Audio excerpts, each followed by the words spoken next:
Well, tape cam. What's up, everybody? Welcome to the second GOP debate post wrap up. Bobo. Just exciting to see democracy in action. Oh my goodness. Oh my goodness gracious. Unreal.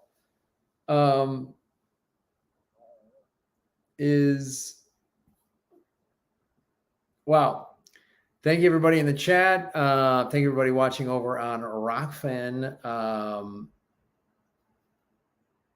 And thank you, everybody watching on YouTube and Rockfin. Our moderators, Holly Horn is here. Like, share, subscribe. Let me make sure my Superman curls just got a haircut. So let's make sure everything's dialed in. Look at that. Nice, crisp, clean hair. All right. There's a fly running around in here and it's going, it's a bee. Oh God, that's not good. All right, I'm going to deal with this bee real quick. Hold on.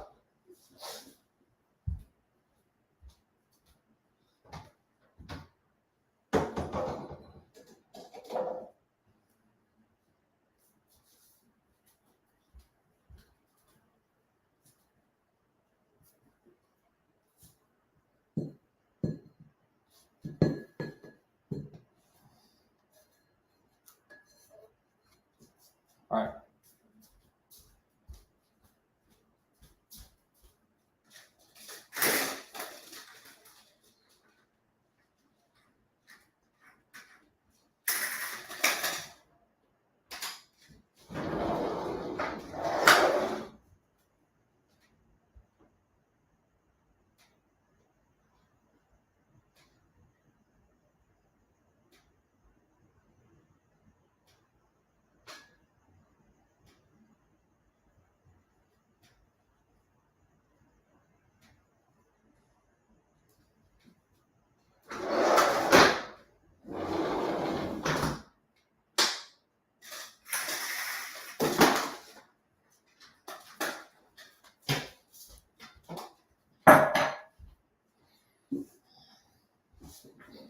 Sorry, folks. We had a B issue. Okay.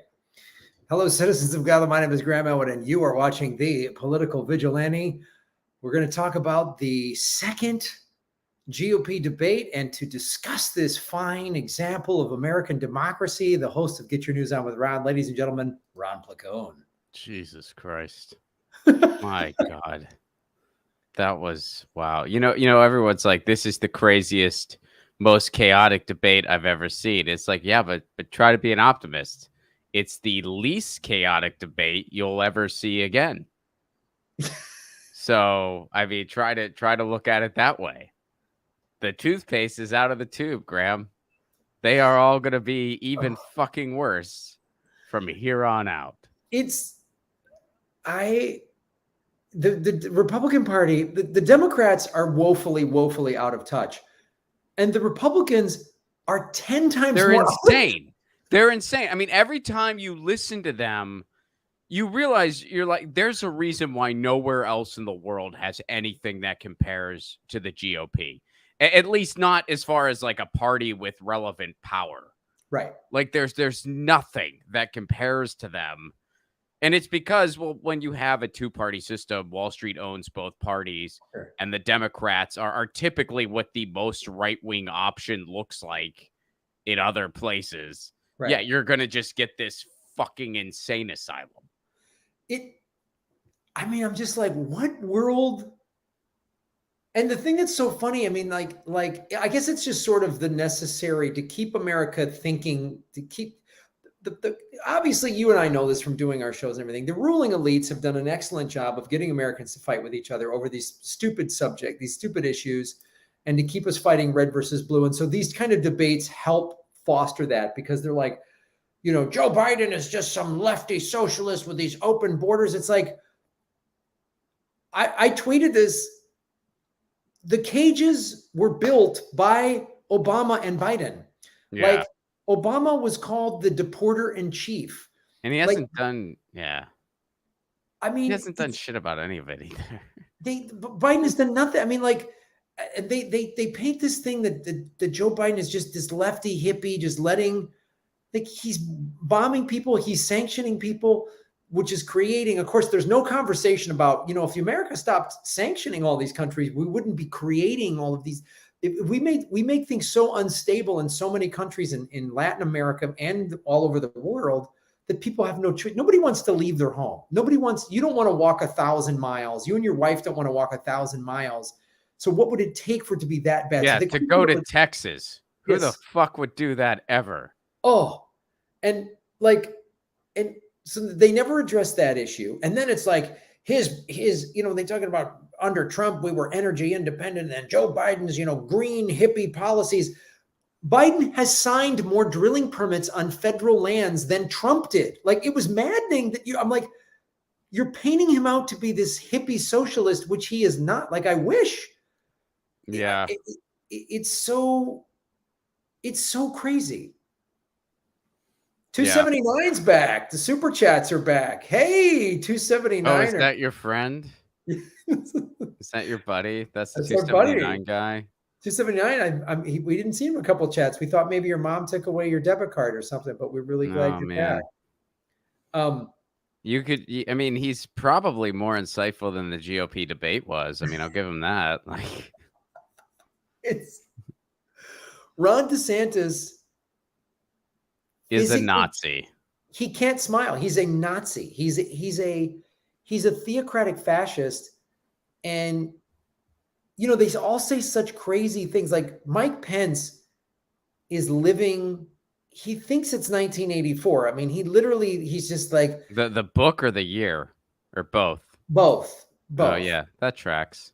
He talks in all of these Reagan colloquialisms. How many times did they give a tongue bath to? It was nuts. And then like Ron DeSantis suddenly threw in that he was at Reagan's grave. It was just like, I didn't know how far it was going to go. Every 2 seconds, they were like, I love Reagan. No, I love Reagan. Well, I love Reagan more. No, I love Reagan more. I love Reagan the most. I went to his gravesite with my wife today. I was waiting for Nikki Haley to be like, oh, yeah? Well, I came to all of his movies today alone.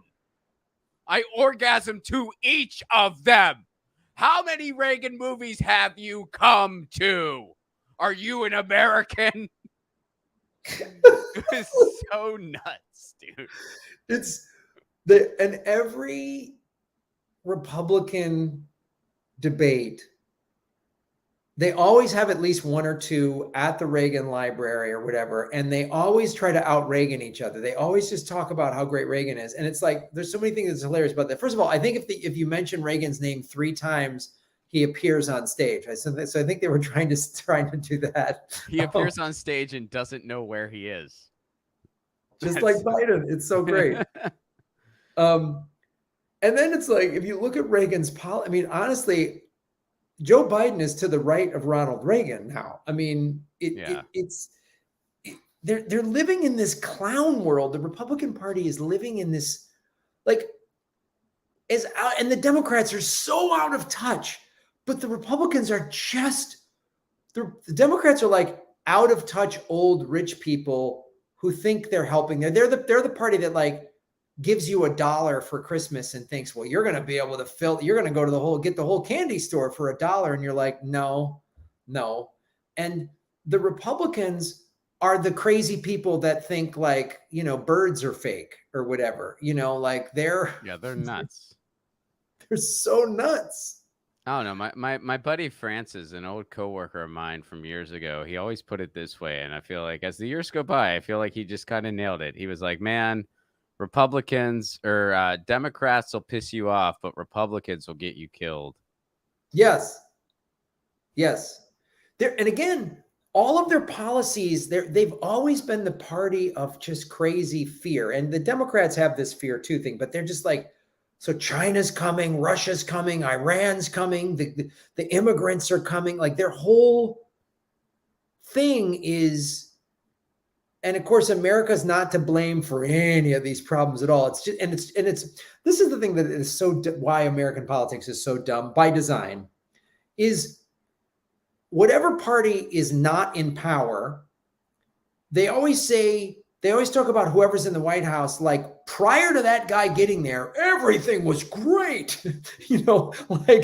like it was so awesome. And then Joe Biden showed up. Remember when Trump was in office, the Democrats were just like, oh, we got to get Trump out of there. And you're like, I'm one of the 6 million people that lost their homes under Obama. Like I went to war zones as a comedian that Obama increased the bombing of. Like, some folks got killed. We killed some folks. No, it's so their cognitive dissonance is just nuts, and it's amazing when they were to be. I mean, the whole thing was a complete shit show, right? But there were at least like some questions that were somewhat reasonable questions. Like they at least were not questions that were like just grossly ridiculous. I mean, some of them were like oh, write on a piece of paper. I mean, there was some ridiculous shit just from the moderators. And I think they brought in the dude with the British accent, so the whole thing sounded mildly less insane. They're like, we're gonna have British accent guy, so people think this is sort of rational on some level. Like it sounds more reasonable with a British accent. Like, what is your take on this batshit situation that would never happen in the country I'm from? The country I'm from has a freaking monarchy, and we elect people based on total nepotism. But even we are not this batshit fucked up. Answer this question about this batshit fucked up thing. I mean, you're right. Some of the questions I was like, are these Fox News moderators the sanest people on that stage? Like, I mean, dude, I mean, yes, that's the bar. That's the bar. Like the Fox News moderators are the voices of reason. Well, you know who was whatchamacallit? Chris Christie was campaigning for Democrats. Yeah, that's what he's done like twice. Chris Christie, that's the lane he's trying to occupy. And they're so, I mean, dude, the American politics, the people who really engage in the horse race of it all, are some of like just the most underwhelming thinkers in this country. I'm just being honest. So every self-described moderate, which by the way, if you're a moderate in the United States, you'd be considered fringe right wing anywhere fucking else. Yeah. But all these so-called moderates, I guarantee you, all of them are having a very boring conversation about how they like Chris Christie now. All of them. Like they're all having that fucking conversation. Moderates and this is how dumb our country is.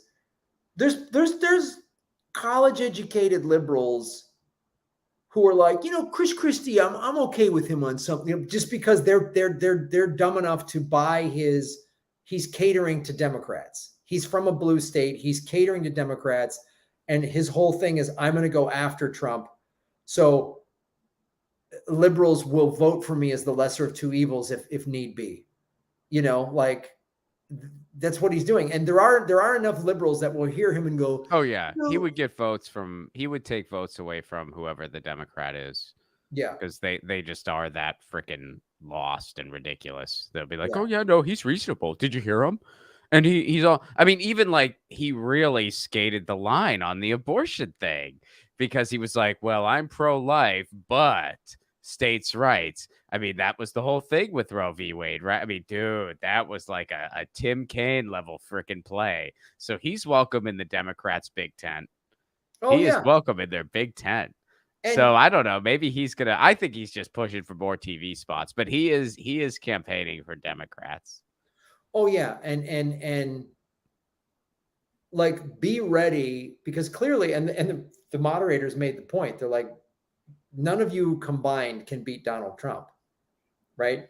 So if Trump's the nomination and Joe Biden's health hasn't collapsed to the point where he is removed from power before the election, and then it's Kamala. Come on, man.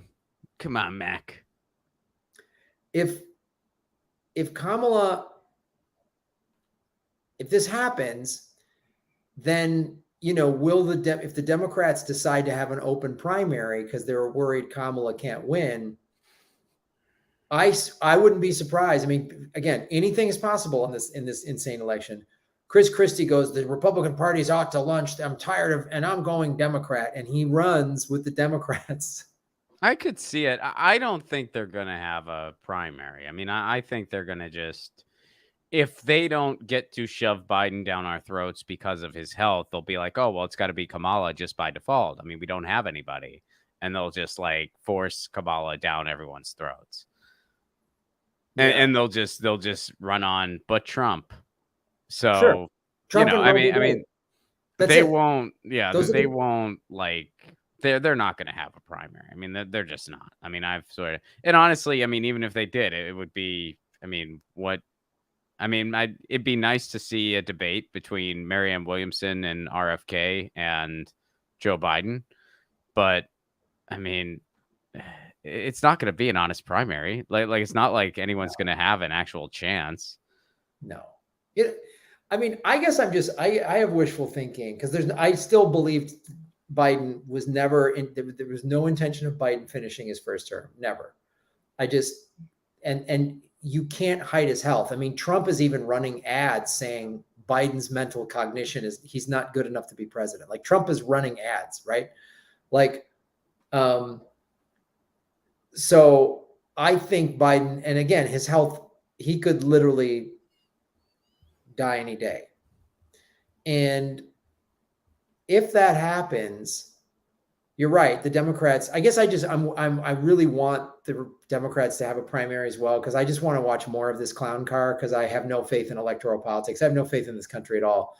And as I tweeted today, I go, the real solution to stopping the immigration crisis, it'll happen naturally when America just completely collapses and no one will want to come here.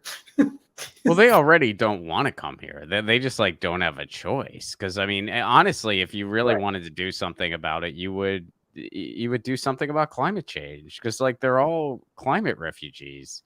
A lot of and yeah, some people are bringing up Newsom. Yeah, I think that could be the play. If they don't shove Kamala down our throats, they could have Newsom waiting in the wings. And honestly, I would love to see Newsom run for president. I can't stand the guy, but that means he would be gone from California. So please, like, I so badly want to see him run for president. So we just don't have to deal with him anymore and just let him, I mean, he wouldn't be a shittier president than Biden. He'd be a terrible president, but he wouldn't be worse than Biden. So fuck, man, at least like give us a chance to get a not terrible governor who, by the way, is using California to fucking run for president because he's vetoing shit that Californians want because he doesn't want it to hurt him nationally. He vetoed something regarding trans rights. He screwed over workers and he screwed over immigrants, all because he didn't want to come across as too left on the national stage. So yeah. Let that guy run for president. Yeah, it would be a Democratic primary would be such a, be Kamala, Buttigieg would come back, it'd be Newsom, so it's RFK. Like, I mean, out of those people, it's like, God. Marianne Williamson. I guess, well, Marianne Williamson is better than the rest.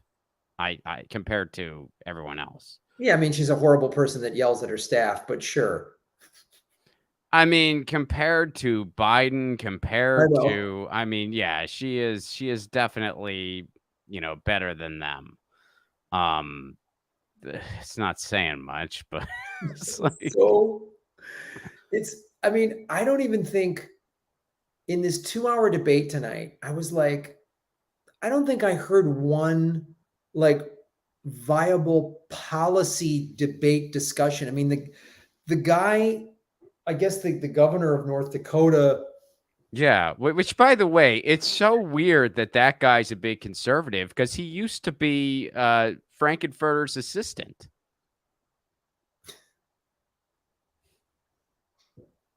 That's a movie reference. Come on. I know, you caught me off guard. That was a deep cut, man. I was like, what? Wait, I made a freaking movie reference. Ron's not doing a movie reference, is he? Like I sure did. That was a movie reference. He also in every Halloween, he's the butler guy that holds out the candy bowl for you. That was the North Dakota. Everyone forgot about that guy. They're just like, "You're the governor of where? Yeah, whatever. We don't care. Are you mad that North Dakota has a public bank? I bet that makes you really mad because you're a conservative." Yeah. That guy, It's Tim Scott, is as boring as his name. oh, That guy had nothing to say the entire time, and and then him then and Nikki Haley got into it over a set of curtains, I which know was hilarious. they were arguing over the dumbest crap. Like Nikki Haley is such a Karen, and she's like my in education. And I was reading on online when this happened. South Carolina is like 41 out of 50 in education in the U.S. And she's talking about her great education policy, and they're just both of these parties do this, but the Republicans do this really. They just keep trotting out the same. I mean, Ron, I've heard these policy discussions since I was a kid in the 80s. Like nothing has changed. There's nothing, there's no new ideas. And then that Vivek guy, I said it, he's like the FTX of candidates. Like he is such a Sam Bankman Fried Yeah. Are tech you bro. What do you think? I'm not convinced he isn't AI. What do you think? Oh yeah, he's a robot. I mean, his teeth are You think like. he's AI? I think he might be AI. Well, I think ChatGPT definitely made his hair go higher today this time, because the last Yeah. debate it was like here, and then this debate it was like up. And he just seems like the most annoying tech bro. And I'm like, I was like, he's never been invited to a party unless it was like his employees, and they like, oh, we better invite the boss. Like no one's ever, If he covered catering. yeah, like he's everyone that works for him hates him. Like Yeah. he's the Oh, most annoying guy you've ever met in your life. I think he's AI, and I think Pete Buttigieg is a robot. Yeah. That's what I Pete think. Buttigieg. They're all robots. They're all just There was this one picture of Pete Buttigieg, and like the side of his head, it looked like there was an on-off switch, and I'm like, yeah, dude's a robot. That's what's going on. But I think this Vivek guy is AI. And he's I think Chris Christie just had like a very shitty scab writer write him a Donald Trump roast. oh I God. mean, you know, he was waiting. He was waiting like That so Donald hard. Trump. Be like Donald Trump, more like Donald Duck, huh? And I it's like, know. oh my God. And that Every joke was time. Yeah. oh, Mike Pence tried a joke too, and his joke bombed harder than he would want to bomb every non-Christian. I mean, his joke like did horrible. It was, yeah. Chris Christie's Donald Duck joke. I'm like, that ate it harder than Bill Maher, his apology for starting his scab show back in the middle of the strike. I mean, it really just was like so bad. And his staff, when they wrote that, they high-fived that this is going to be the one that sticks. And it was like, wah, wah, wah. Like he didn't get a laugh from the audience. No, dude, no one. I loved when that audience sure was something though. I loved when they clapped when they asked Ron DeSantis why Florida is so shitty in healthcare. And his answer was basically like, yeah, we don't give people health care, but that helps the economy. And the audience cheered. Like like we are such a psychotic country. They literally they use the words catch and release while referring to human beings. Yeah. Like we are fuck nuts. Like it's just like anybody who was not born in the United States, who may have seen that debate, would just be looking on in horror. Anybody who came here and is watching that is probably trying to go home right now. They're probably like, holy shit. It's This place is fucking nuts. this country is so, and it is a cult. We've talked about this before. I've talked about it in my special. It's a cult, and like a cult, you don't know you're in a cult until you get out of it and deprogrammed. And you have to Yeah. like travel abroad. Like I'm sure you have too. I've met so many Americans living in other countries, and they literally talk about like, yeah, it took me like a year of living in this country to realize how awful America is and how programmed like. They literally talk Why about did like, you need a year?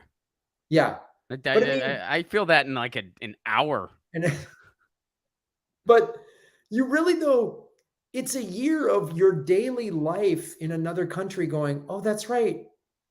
In America, we do it this awful way. Like you might have some like, oh, America has some nice infrastructure or whatever.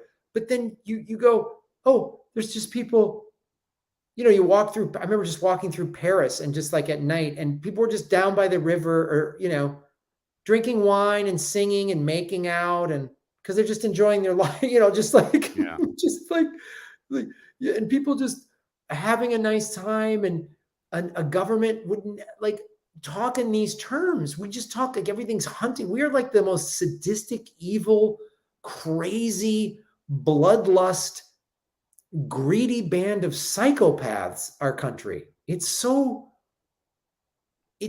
bad. Yeah, well, and the GOP just represents like the Mhm. ugliest of Yeah. it. Like they just appeal to like they just and I mean, I don't did you watch Succession? No, everybody tells me to watch that show, but I haven't yet. It's so weird how you're so good with movies, yet like you're awful with TV. Like I don't when is what is the last TV series you watched? And you owe me $5 if the answer is MASH, because that's my guess.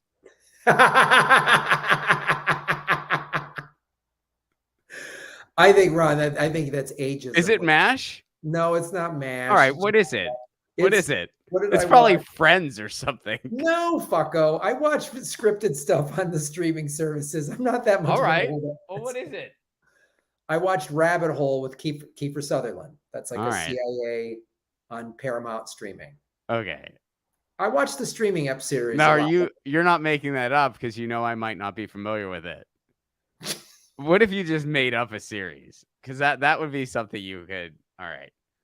Rabbit Hole I Paramount watch I Plus. watch Katana Parade. I watch that one a lot.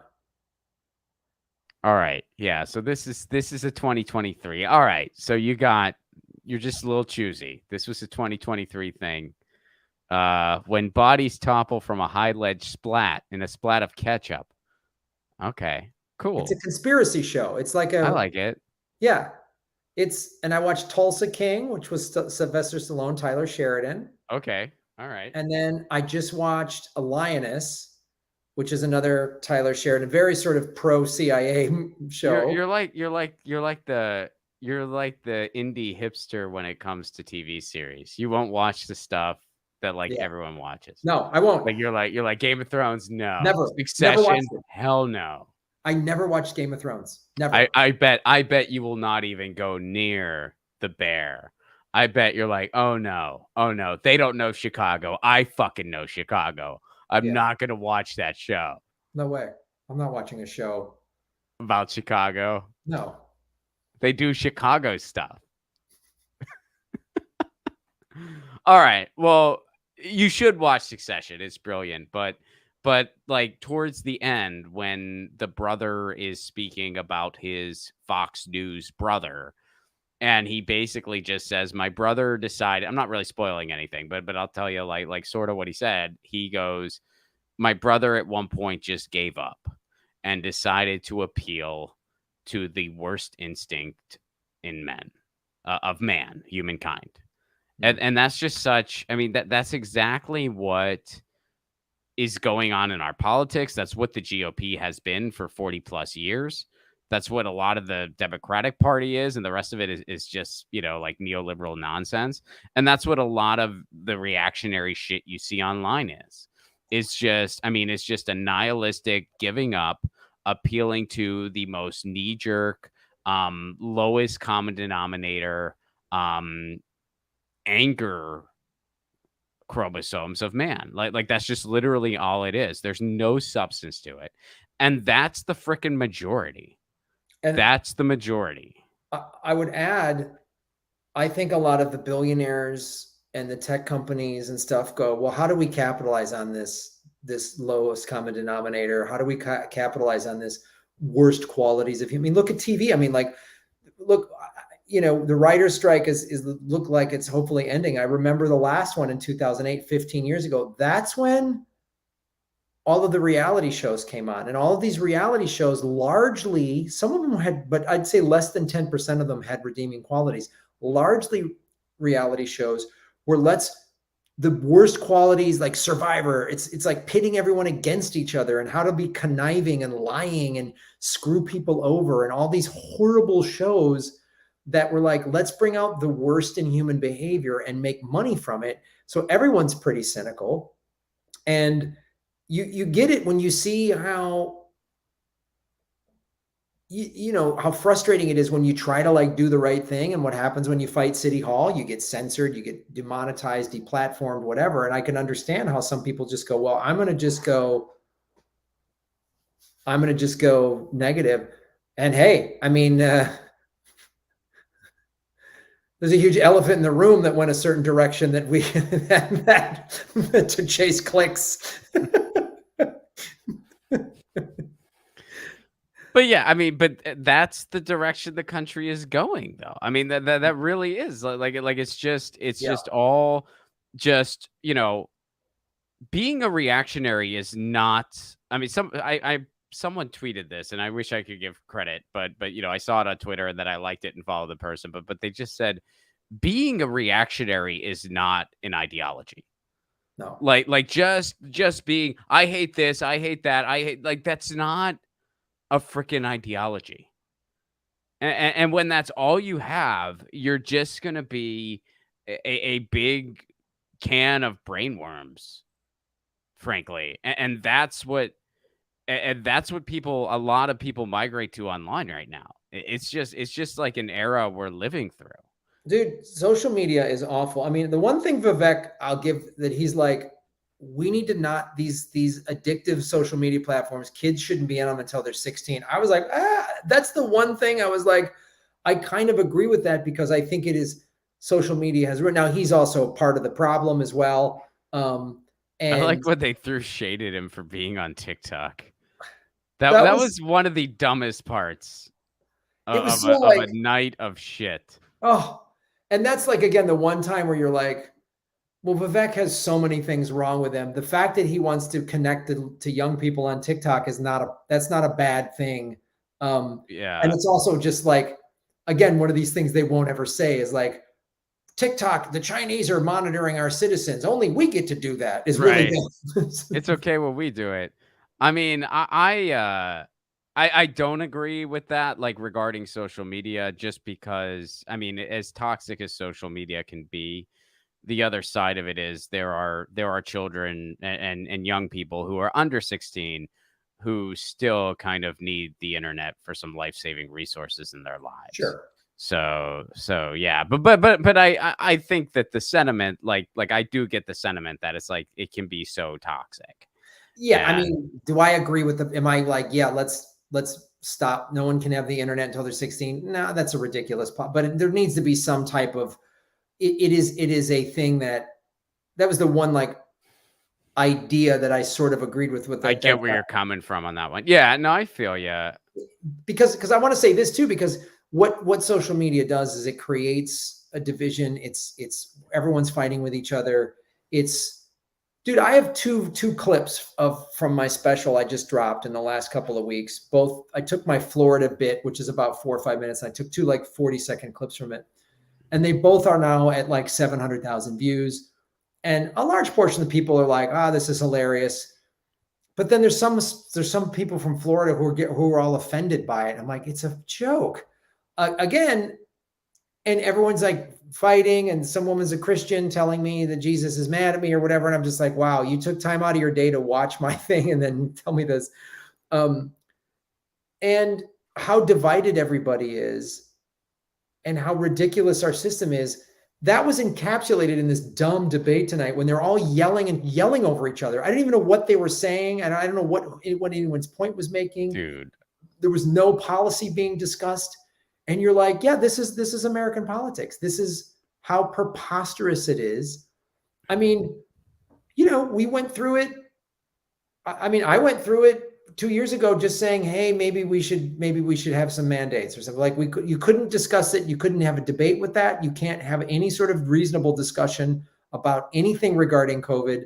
you're either a this or that, a black or a Yeah, white. there's no in between. No, There's there's and not no. even in between, but there's no context, there's no nuance, there's no actually analyzing the situation. It's No. either, they try to paint you into a caricature where you are either let's do fuck all and just pretend that nothing is happening, or let's just let's just shelter in place for the rest of our lives. And Yeah. there's no context, no in between, no, well, what if we take some good precautions? What if we have better air filtration laws? What if we have like what if we, heaven forbid, you wear a mask on a freaking plane? I am always going to mask on a plane for the rest of my life, by the way. I will make that claim right now. I am always going to wear a mask. Yes. I hope that someday we get rid of COVID completely. I really do. But I will still wear a mask on a plane. You know why? Because it's like, oh, Ron, planes have great air filtration. The air filtration is great. That's wonderful, and I'm thankful for that. But you know what? When you are sitting next to someone crammed like sardines, you could probably tell what each other had for breakfast, and they are coughing up a fucking lung in your Yes. lap. Are you thinking, oh, thank goodness for this air filtration? Let me breathe this in. Let me huff in these plane farts. That's my freedom. I have the freedom to really huff these fucking plane farts. You want to huff the plane farts? Knock yourself out. I like having a barrier. I really do. I really do. So isn't it uncomfortable, Ron? Yeah, and being on a plane was so comfortable otherwise. But before mass, being on a plane, I couldn't tell, am I on a red eye or am I on a fucking Hilton? I don't know. They're basically the same. But then you put a mask. So I don't know. I will always mask on a fucking plane. I'm not preaching to anybody. I'm just making it clear. I will always wear a mask on a goddamn plane. Thank you, The Ron. smell is disgusting. It's fucking like, why would I ever not?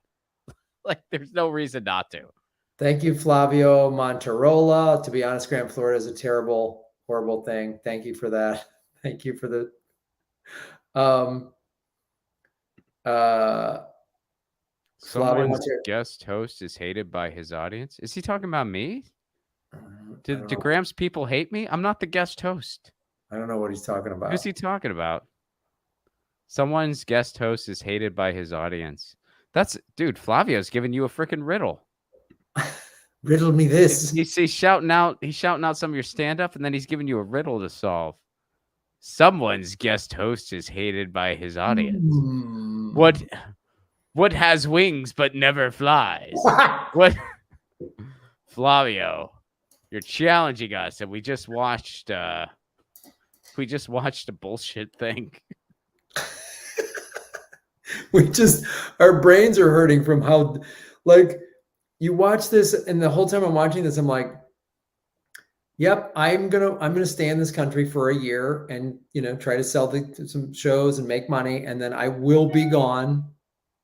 I will be in either El Salvador or Hawaii or somewhere. I will be gone by the time the November election comes along. I won't be here for this because this is only going to get dumber. And it's getting ridiculous. Yeah, I mean, yeah, you and I have had plenty of off mic conversations about such a thing. And yeah, so sometimes I think the biggest saving grace that tonight could have had as far as the debate goes is I really wanted my wife to watch it. So she would literally get out her suitcase and be like, okay, you were right. Where are we going? Well, there's going to be plenty more of these horrible debates for you to have your wife watch and just convince her to be gone. There'll be other opportunities. Yeah. But yeah, I don't know. I mean, it's like everyone acts like shocked, and but it's just like, dude, this is just where we're at now. This is totally just where we're at now. Like the next one's going to be even crazier. The debates during the general are going to be a shit show, like they have been. I mean, they've been a freaking reality show for years, and they've taken just a turn for the absolute. I mean, 2016, the fucking toothpaste was out of the tube in 2016 when they had fucking Hillary and Trump circle each other. I mean, what the fuck was that? That was so fucking weird. I mean, that was like absurd. Like, well, that was coming off of the Republican debates where Trump was talking about his they're making fun of Trump's hands and his dick size or whatever. Like that was the like he was talking about his dick in the debates. Like, I got big hands. What are you talking about? Like it was the Republican debates of 2015 and 2016 were insane. And then they got even nuttier with Hillary and Trump. And I mean, like the debate cycle of 2020, we watched the Democratic primary, which you and I both followed quite closely. Oh, I that mean, was a doozy. That oh, was just all the characters in that one. I know. And do a where are they now? Like, oh, Tulsi Gabbard, right wing sellout, like we all knew. Like, Tulsi Gabbard, I mean, she just plays musical chairs with political ideology. I mean, first she was like this big ultra religious conservative. Then she was the DNC darling. Then that didn't work. So she was like a Bernie crat. Then she was sort of this sort of libertarian, but also lefty, big anti-imperialist. Then she's MAGA. So I don't know. I think in 2 years she's going to be an ANCAP or something. Like where else can she go? She's got to go somewhere else. she will just She'll go try them all. wherever she thinks she can make money and win. Like literally, she'll Yeah. go. And of course, Which is what 99% of politicians do. right, they're all It's parasites. just, the thing about her is that at one point I thought she was sincere. I know. That's why like that was like, well, at one point I thought she was sincere. So that's, like 99% of politicians do what I just described, but you sniff it out most of the time. Well, all right, Ron, let's wrap this up. I don't think we need to talk anymore. It's getting late. The debate changed your life. We get it. And now you have Succession to watch. Thank you, Flavia, again for the super chat. Leftist libertarian is like saying MAGA communist. Yeah, I know. It's funny. Yeah, I mean, I think what was it's basically all what they're really, if they actually are meaning it with any ideology. I mean, leftist libertarian doesn't make any sense. But I think what people are actually getting at, if they're like trying to combine those terms in an actual way, is they're just getting at mutualism. Yeah. Where you're all about. So it's like, yeah, that's already been like that's like market socialism or just mutualist anarchy. You're making up these other terms that make no sense whatsoever. Right. And yeah. Right.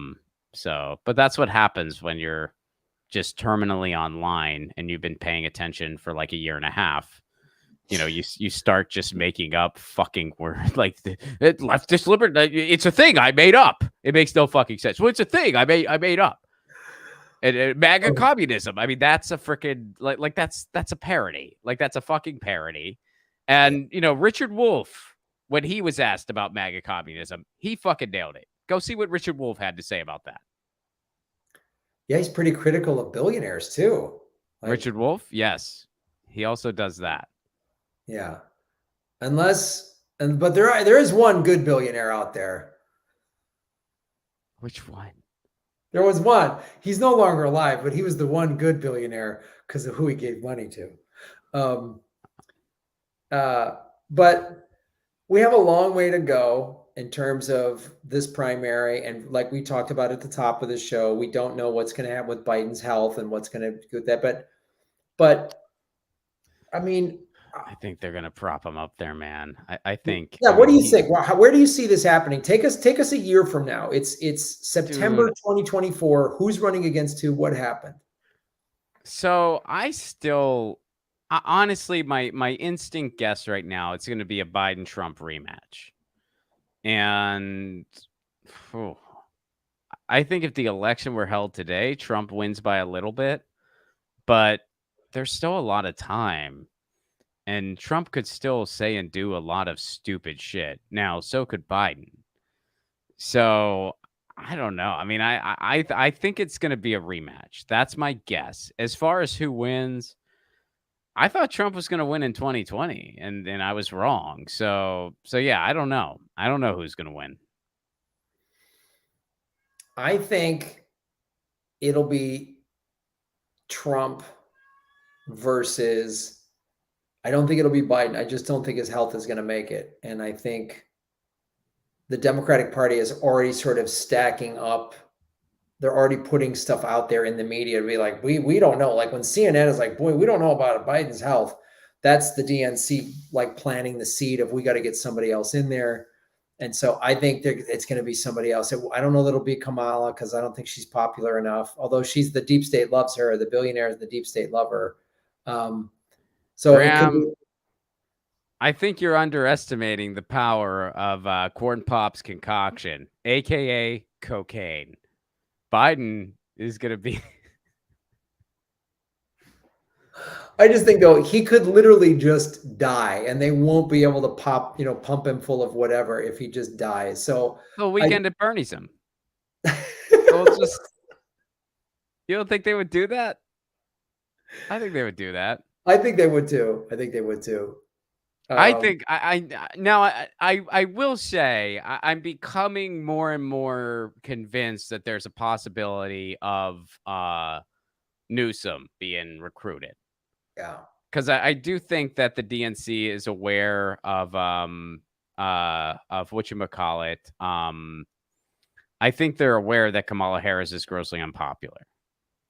So I think they're aware of that. So I could see Newsom being their guy. Yeah. Where they just impose him on everybody. But I don't know, man. I still think I'm sticking with my rematch prediction, and it's gonna be as stupid and boring as the first one. I think Biden's health, he drops out, and somehow Hillary weasels her way into the nomination. Whoa, that's always something that's a possibility. And so you think it could be a 2016 rematch? Yeah. She just gave an interview saying, well, Putin cheated us in 2016. She just did that interview again. You're just like, yeah. Wow. That's the only record she can spin, man. That's like all she has. All she's got. It's so sad. I mean, look, Al Gore, and I'm not an Al Gore fan, but when Al Gore basically said, sure, Supreme Court, you get to decide who the president is, he dedicated his time to a freaking cause and a noble one. I mean, global warming.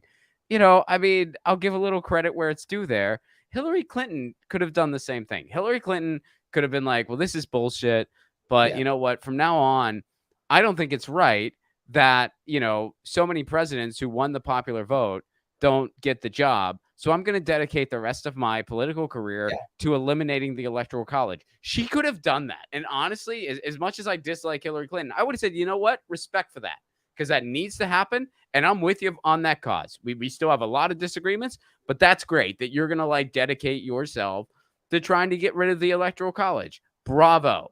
Bravo. But Hillary didn't do that. You know why? Because she focused on the only cause she could, herself. Yeah. So she just started writing books no one wanted to read, making shows no one wanted to watch, going on speaking tours no one wanted to fucking go to. Like that. That's all she could do. Yeah. That's it. No matter who is elected president, none is able to reverse the collapse of this country. Shave your knuckles for justice. Boy, that is right on the money, my friend. That is very true. That is very true. Unless Cornel West pulls off a freaking miracle. Yeah. It is. Some people were asking who our candidate is. I don't know, but I mean, I'm Cornel West. I think it's an obvious choice. I mean, there is no other choice. The PSL, I'm interested to see that woman Cruz. I think she's running. I'd like to see what she's about, but I'll vote for Cornel West because he's legit. I mean, he numerically has a chance. I mean, I'm sure the PSL candidates are usually really great candidates, but they're in 8 states. Like, what do you? I mean, by all means, vote for people should vote for whoever they want, but I just don't. It's like you're in 8 states. Like even if everyone in that state voted, you probably wouldn't get to a 5% threshold. Whereas Greens are on the ballot. So the Cornel West thing we talked about before, and then we'll wrap up here. The Cornel West thing could actually move the needle in favor of the Green Party long-term, nationwide, some down ballot things. It could actually make it. It could turn the Green Party into a legitimate third party. It could do that, this Cornel West running, because nobody knew who Howie Hawkins was. Nobody knew who he was. And more people know Cornel West than they do Jill Stein, and she was pretty notable. I mean, she was able to get a lot of interviews, so it'll be interesting. But Ron, where can people follow you online? What do you got going on? Well, I just started a new podcast series that I'm really excited about. It's called 1000 with Ron Placone, and the premise is I interview 1,000 different people who have piqued my interest in some way. So it's everybody from, other comedians to musicians to activists to authors. We got a lot of cool episodes in the pipeline. My first episode was with one of my favorite singer-songwriters, Beans on Toast, out of the UK. My guest last week was Celeste Lacine, who is a huge LGBTQ activist and performer who helped found the Trevor Project. And I got a lot of cool episodes coming up. I've been pre-recording them. We got Cory Doctorow is going to be coming up. Dr. Gabriel Rockhill is going to be coming up. We really dissect what fascism actually is. Jello Biafra of the Dead Kennedys is coming up. So we got some really, really fun ones coming up. So please, that's 1000 with Ron Placone. I drop clips on my YouTube channel, which is just Ron Placone. And you can also get it wherever you get your podcast. I recommend the audio podcast because it's just the whole episode uninterrupted. You can get that wherever you get your podcasts. And I got a show coming up in town October 21st in the San Pedro area of Los Angeles. I'm doing a comedy series at the Grand Annex. You can get tickets for that at ronplacone.com. November 18th, you and I are on a show together in Santa Monica. And I don't have the ticket link for that up yet. But yeah, October 21st, San Pedro, November 18th, Santa Monica, and ronplacone.com for the podcast and all info pertaining to me. Right on, folks. Go to grahamelwood.com, sign up for my newsletter. You get a free vegan smoothie recipe. Also, I will be doing a comedy show, the Bitcoin Hollywood Comedy Show, at the Adopting Bitcoin Conference in El Salvador. The conference is November 7th through the 9th. I'm doing the show on the 8th. And if you go to grahamelwood.com, you can get a conference pass, and you can save 21% by using coupon code Elwood21. That's awesome, dude. A freaking Bitcoin comedy show. Yes, with Mona Sheikh, who's been on the show. So nice. I might be live at one of the pickets either Thursday or Friday because SAG is still on strike. But I just got an email that SAG has started beginning October 2nd. SAG will be negotiating with the AMPTP. So that was just announced today. I got an email today. So they will be at the bargaining table. So my guess is by the end of October, all the strikes will be done. That's my guess. I think you're right, man. I mean, I'm now here's the thing. I mean, I know we're kind of wrapping here, but I mean, I feel like we should address it a little bit. Like, I read the WGA deal. I think it actually looks pretty good. Somebody who really understands the whole residual things better than I do needs to kind of explain all the nitty gritty to me. I think some of it I'm a little foggy on exactly what it is. So I think it'll likely be voted in. And I mean, SAG, like they're just going to have to follow with SAG. Now, the thing is it's going to still be a while before things go back to quote unquote normal. Right. Oh, and I will say a couple. So, Bess, the Twitter for the show is just at Ron Placone. It's just my Twitter. And Carne Verde asked about Greg Graffin. And yes, Greg Graffin is definitely on the short list for the show. I would love to frickin' interview that guy. He's not an easy get. I have been trying in various capacities for years, but I'm hoping as this thing builds, I'll be able to get Greg Graffin. He's definitely on the list. I'd be a little intimidated talking to him, but he's a super chill guy, so I'm sure it would go okay. All right, guys, that's our show. I will be back next week if I'm not live from one of the picket lines. And thank you, Ron, for joining us. Thank you, Holly Horner, moderator. All of you, thank you for all the super chats. And, follow the Money Connected Odds, get the truth. And shave your knuckles for justice. All right, buddy. I'll see you, man. Thanks for coming on the show. All right, Graham. Peace. Bye-bye. Thanks, everybody. Thank you, everybody on Rockfin.